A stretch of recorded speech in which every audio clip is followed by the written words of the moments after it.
Sa video na to guys, Roger ang gamit natin at yan ang ginamit natin build sa kanya. Nag-invento na naman tayo ng build kay Roger guys, kung makikita nyo. At syempre, jungle tayo dyan guys.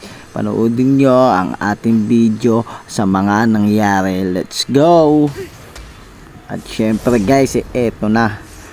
Pag wave clear natin sa mid, may nakita kong Natalia. Akala niya mapapatay tayo guys. Hindi niya alam tatlo tayo. Kasama natin yung tower. Pagkapatay sa Natalia, sabay crossover guys. So kita mo, na-bait natin yung Sicilian. Akala niya mapapatay niya tayo. At pagka wave clear uli natin dito sa mid guys. Dahil lagi tayo nagro-rotate sa mid. Dahil yung mage natin ay mahilig mag-rotate din. Kailangan mag-rotate tayo sa kanilang lane kahit isang wave clear lang. Kuhanin natin si dito, syempre jungle tayo. At biglang may dumating na naman na Natalia guys. Pagdating na Natalia, akala niya mapapatay niya tayo. Matras tayo ng konti. Nurse skill natin, in-bait natin uli siya. Pag first skill natin guys, ayan, patay na naman yung Natalia.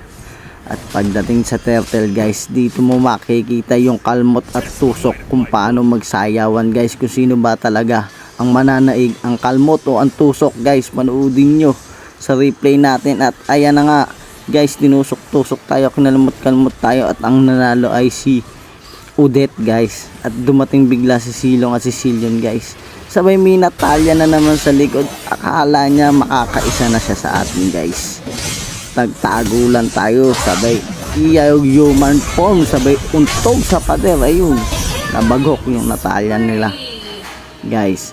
At tayo na naman ang nanalo sa duel namin. At dito guys, eto na naman, laban na naman kami dalawa ng Lansikat guys.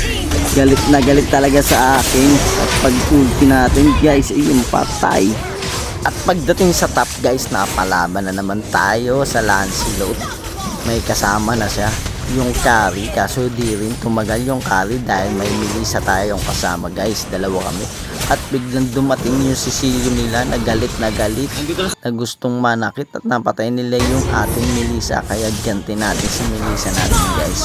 Yun no, nandito ka Sicilian nila. At kinuha natin ang kanilang red buff guys. Kung mapapansin nyo, wala nang mga hero, cooldown lahat sila, patay sila, walang tao sa mapa guys.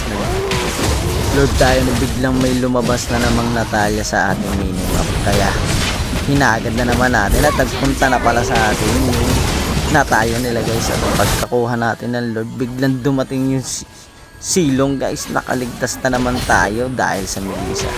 At nakuha na namin yung Lord guys. Sa laban na to ay tayo ay nagkamali din. Sobrang lumaki na yung ulo na Roger natin. Pinasok na natin sila. At yun, sinungkit tayo, finish ball, patay. Pero kahit ganun, nalo naman tayo guys. Victory naman yan. Kayo, okay lang ba yung emblem or build natin kay Roger guys? Maraming salamat sa mga nanood ng video. Paalam!